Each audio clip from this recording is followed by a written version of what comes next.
എല്ലാവർക്കും ബിന്ദുസ് കണ്ണൂർ കിച്ചണിലേക്ക് സ്വാഗതം. ഇത് കർക്കിടക മാസമായത് കൊണ്ട് തന്നെ എല്ലാവരും കർക്കിടക കഞ്ഞിയും ഉലുവക്കഞ്ഞിയും അങ്ങനെ ആരോഗ്യത്തിന് വേണ്ടുന്ന എല്ലാ മരുന്നുകളൊക്കെ സേവിക്കുന്നുണ്ടാവുമെന്ന് കരുതുന്നു. ഞാൻ ഇവിടെ നിങ്ങൾക്ക് വേണ്ടി ഷെയർ ചെയ്യുന്നത് 2 റെസിപ്പിയാണ്. അതായത് ഇത് കർക്കിടക മാസത്തിൽ മാത്രമല്ല എപ്പോൾ വേണ്ടെങ്കിലും ഉണ്ടാക്കി കഴിക്കാൻ പറ്റുന്ന 2 റെസിപ്പിയാണ് ഞാനിവിടെ ഷെയർ ചെയ്യുന്നത്. മുതിർന്നവർക്കും കുട്ടികൾക്കും എല്ലാം ഒരുപോലെ കഴിക്കാൻ പറ്റുന്ന 2 റെസിപ്പിയാണിത്. അത് എന്തൊക്കെയാണെന്ന് നോക്കാം. ആദ്യം തന്നെ ഞാനിവിടെ കാണിക്കുന്നത് നല്ല പ്രോട്ടീൻ റിച്ചായ ഒരു പൊടിയുടെ റെസിപ്പിയാണ്.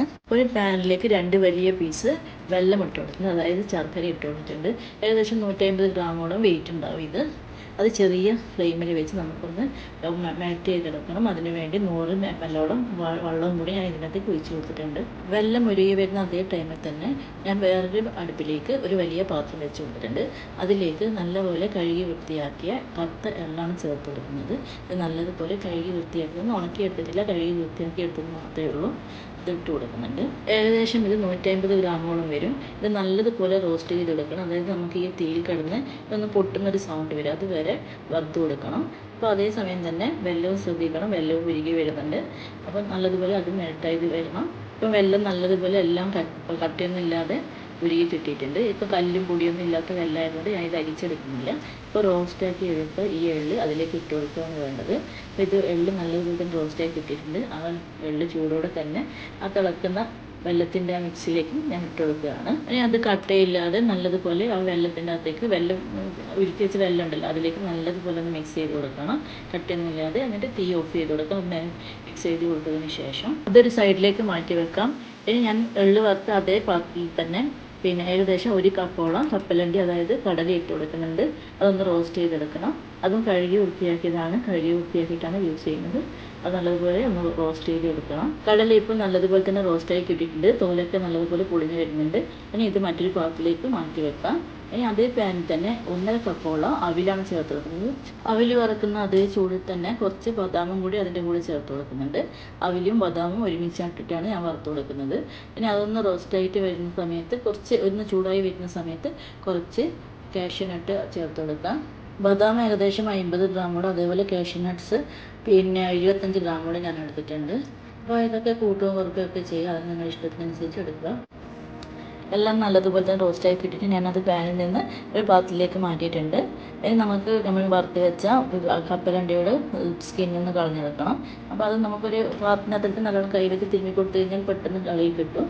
അപ്പോൾ ഇത് മുഴുവനായിട്ട് ഞാനെൻ്റെ സ്കിന്നിൽ കളഞ്ഞെടുക്കുന്നുണ്ട്.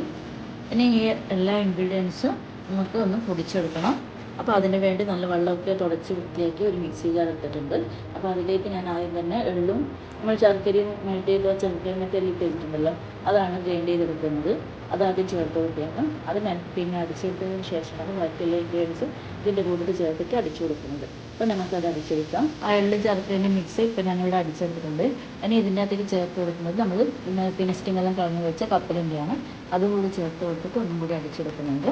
ഈ പൊടി തയ്യാറാക്കി ഇവിടെ ചേർത്തിരിക്കുന്ന എല്ലാ ഇൻഗ്രീഡിയൻസും വളരെ ഹെൽത്തിയായ ഇൻഗ്രീഡിയൻസാണ്, ഹെൽത്ത് ബെനിഫിറ്റ്സ് ഉള്ള ഇൻഗ്രീഡിയൻസാണ്. അതുകൊണ്ട് തന്നെ ഇതിൻ്റെ അളവ് കുറച്ച് കുറക്കുക എന്തിനു വേണ്ടിയിട്ടും നമുക്ക് ഉണ്ടാക്കി കഴിക്കാം. അതായത് സ്കിന്നിനും അതുപോലെ തന്നെ മുടിക്കും എല്ലാം വളരെ ഹെൽപ്പ് ചെയ്യുന്ന എല്ലാ ഐറ്റംസും അതിൽ ചേർക്കുന്നത്. കടലയും അതുപോലെ തന്നെ അവിലും ബദാമും അണ്ടിപ്പരിപ്പും ഒക്കെ വറുത്ത് വെച്ചിട്ടുണ്ടായിരുന്നു, അതെല്ലാം ചേർത്ത് നമ്മൾ പൊടിച്ചെടുക്കുന്നുണ്ട്. ഇപ്പോൾ ഒരു ട്രിപ്പ് എല്ലാ ഐറ്റംസും വെച്ച് പൊടിച്ചെടുത്ത് കഴിഞ്ഞ് ഇനി അത് നമുക്ക് ഒരു ബൗളിലേക്ക് തട്ടി കൊടുക്കാം. ഇതുപോലെ തന്നെ ബാക്കി എല്ലാ ഇൻഗ്രീഡിയൻസും ഒന്നുകൂടി പൊടിച്ചെടുക്കണം. എള്ളും അതുപോലെ തന്നെ നിലക്കടലയെല്ലാം കുട്ടികൾക്ക് കൊടുത്താൽ വളരെ നല്ലതാണ്. കുട്ടികൾ ഈ എള്ളിൻ്റെ മറ്റു ഇങ്ങനെ ഉണ്ടാക്കി കൊടുത്താൽ അവർ കഴിക്കില്ല. ഇങ്ങനെ കുറച്ച് മധുരത്തോടെയൊക്കെ ഉണ്ടാക്കി കൊടുത്താലേ കഴിക്കൂ. അതുപോലെ തന്നെ എള്ള് നമ്മൾ നല്ലോണം ചവച്ച് തിന്നേണ്ട ഐറ്റംസാണ്. അതുകൊണ്ട് ഇതുപോലെ പൊടിച്ചെടുത്ത് കഴിഞ്ഞാൽ കുട്ടികൾക്ക് പെട്ടെന്ന് അത് ചവച്ച് കഴിക്കാനും പറ്റും, ദഹിക്കാനും ഒക്കെ വളരെ എളുപ്പമായി കഴിയും. അതുകൊണ്ടാണ് എള്ള് ഇങ്ങനെ അടിച്ചു കൊടുക്കുന്നത്. എള്ള് ഞാൻ ഫസ്റ്റ് നല്ലോണം മിക്സിയിൽ അടിച്ചു കൊടുക്കുന്നുണ്ട്.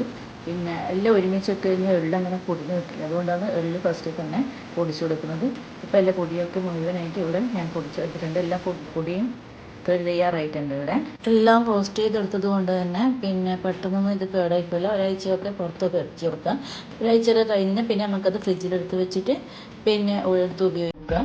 കുറച്ച് രാവിലെയും വൈകുന്നേരമൊക്കെ കുട്ടികൾക്ക് എല്ലാം കൊടുത്തു കഴിഞ്ഞാൽ വളരെ നല്ലതാണ്. രണ്ടാമതായി ഞാനിവിടെ ചെയ്ത് കാണിക്കുന്നത് കറുത്ത എള്ള് വെച്ച് തന്നെ കുറച്ച് എള്ളുണ്ട പോലെ ഉണ്ടാക്കുകയാണ്. കറുത്ത എള്ള് വെച്ചിട്ട് അതും കുട്ടികൾക്കൊക്കെ വളരെ ബെനിഫിറ്റുള്ള ഒരു ഉണ്ടയാണ്. അതെന്തായാലും നിങ്ങൾ തയ്യാറാക്കി കൊടുക്കണം കുട്ടികൾക്ക്. അതെങ്ങനെ ഉണ്ടാക്കുന്നത് നോക്കാം. അതിന് വേണ്ട ചൂട് കട്ടിയുള്ള ഒരു പാത്രം ഞാൻ അടുപ്പത്തേക്ക് വെച്ച് കൊടുക്കുന്നുണ്ട്. അത് നല്ലതുപോലെ ചൂടായതിന് ശേഷം എള്ളിട്ട് കൊടുക്കുകയാണ്. എള്ള് കഴുകി ഉണക്കി വെച്ചതാണിത്. ഈ എള്ള് ഞാൻ നല്ലതുപോലെ തന്നെ കഴുകി വൃത്തിയാക്കി ഉണക്കി വെച്ചിട്ടുള്ളത് അത് ഞാൻ ചേർത്ത് കൊടുക്കുന്നുണ്ട്. ഞാനിപ്പോൾ ഈ ഉണ്ട തയ്യാറാക്കാൻ വേണ്ടിയിട്ട് 1/2 കിലോളം തന്നെ എള്ളെടുത്തിട്ടുണ്ട്. അപ്പോൾ ഇതുണ്ടാക്കുമ്പോൾ കുറച്ച് കൂടുതൽ ഉണ്ടാക്കി വെച്ചാലും പെട്ടെന്ന് കേടാവുകയൊന്നുമില്ല. അപ്പോൾ ഇത് നല്ലതുപോലെ തന്നെ റോസ്റ്റ് ചെയ്തെടുക്കണം. അതായത് ഇത് പാനിൽ കടന്നൊന്ന് പൊട്ടി വരുന്നത് വരെ, പൊട്ടുന്ന സൗണ്ട് കേൾക്കും നമുക്ക് വറുത്തെടുക്കുന്ന സമയത്ത്. അതുവരെ ഒന്ന് റോസ്റ്റ് ചെയ്ത് കൊടുക്കണം. ഇങ്ങനെ പൊട്ടുന്നത് തന്നെ കാണാം നമുക്ക്. അപ്പോൾ അതുവരെ റോസ്റ്റ് ചെയ്ത് കൊടുക്കാം. അതിനുശേഷം എള്ളിപ്പോൾ ഇവിടെ നല്ലതുപോലെ തന്നെ റോസ്റ്റായി കിട്ടിയിട്ടുണ്ട്. ഇനി നമുക്ക് അത് മാറ്റി വെച്ച് അതേ അടുപ്പത്ത് തന്നെ മറ്റൊരു പാൻ അടുപ്പത്ത് വെച്ച് കൊടുക്കാം. അതിലേക്ക് ഏകദേശം ഒരു 4 വലിയ പീസ് തന്നെ വെള്ളം ഞാൻ ഇട്ട് കൊടുക്കുന്നുണ്ട്. അതായത് ശർക്കര ചേർത്ത് കൊടുക്കുന്നുണ്ട്. അത് നമുക്കൊന്ന് പിന്നെ മെൽറ്റ് ചെയ്തെടുക്കണം. ഏകദേശം ഇത് 250-300 ഗ്രാമോളം വെയിറ്റ് വരും. അപ്പോൾ അത്രയും ഗ്രാം ഞാൻ എടുക്കുന്നുണ്ട്. ഇനി ഇതൊന്ന് നമുക്ക് മെൽറ്റ് ചെയ്ത് കൊടുക്കണം. ഒരു 200 ml വെള്ളം കൂടി ഇതിൻ്റെ കൂടെ ചേർത്ത് കൊടുക്കുന്നുണ്ട്. എന്നിട്ടാണ് ഞാൻ മെൽറ്റ് ചെയ്തെടുക്കുന്നത്. അതായത് ഇങ്ങനെയുള്ള ഐറ്റംസൊക്കെ തയ്യാറാക്കുന്ന സമയത്ത് നല്ല വൃത്തിയുള്ള വെള്ളം തന്നെ എടുക്കാൻ നോക്കണം. അതായത് മെൽറ്റ് ചെയ്ത് കഴിഞ്ഞാൽ അതിൽ പുളിയോ മണ്ണിൻ്റെ അംശമോ ഒന്നും ഇല്ലാത്ത വെള്ളം കിട്ടുകയാണെങ്കിൽ അതാണ് ഏറ്റവും നല്ല ബെസ്റ്റാണ് വെള്ളം.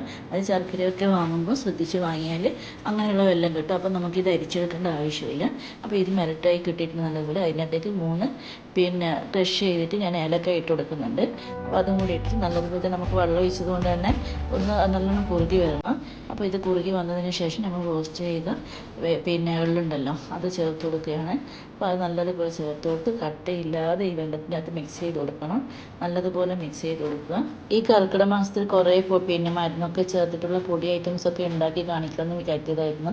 പക്ഷേ ഞാനിപ്പോൾ ഇവിടെ ദുബായിലായതുകൊണ്ട് തന്നെ അതിന് കുറേ ഇൻഗ്രീഡിയൻസ് ഒന്നും കിട്ടാൻ കുറച്ച് വിഷമമാണ് ഇവിടെ.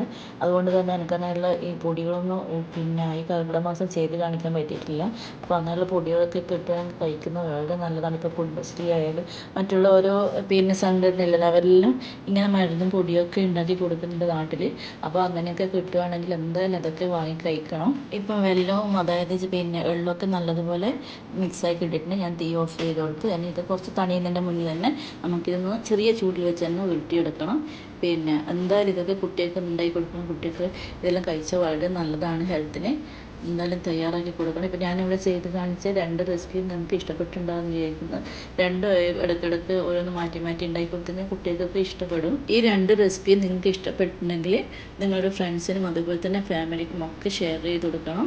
എൻ്റെ ഈ വീഡിയോ കാണുന്ന കൂട്ടുകാർ സബ്സ്ക്രൈബ് ചെയ്യാതെയാണ് കാണുന്നത്. ഒന്ന് സബ്സ്ക്രൈബ് ചെയ്യാനും അതുപോലെ തന്നെ ലൈക്ക് ചെയ്യാനും ഷെയർ ചെയ്യാനും ഒരു കമൻറ്റ് ചെയ്യാനും മറക്കരുത്. അടുത്ത കർക്കിടക മാസം ആകുമ്പോഴേക്കെങ്കിലും നല്ലതുപോലെ തന്നെ എല്ലാ ഇൻഗ്രീഡിയൻസും എല്ലാം പച്ചമരുന്നുകളൊക്കെ ചേർത്തുള്ള പൊടി ഉണ്ടാക്കിയിട്ട് നിങ്ങൾക്ക് ഷെയർ ചെയ്യാമെന്ന് കരുതുന്നു. എൻ്റെ ഈ വീഡിയോ കണ്ട എല്ലാ കൂട്ടുകാർക്കും നന്ദി, നമസ്കാരം.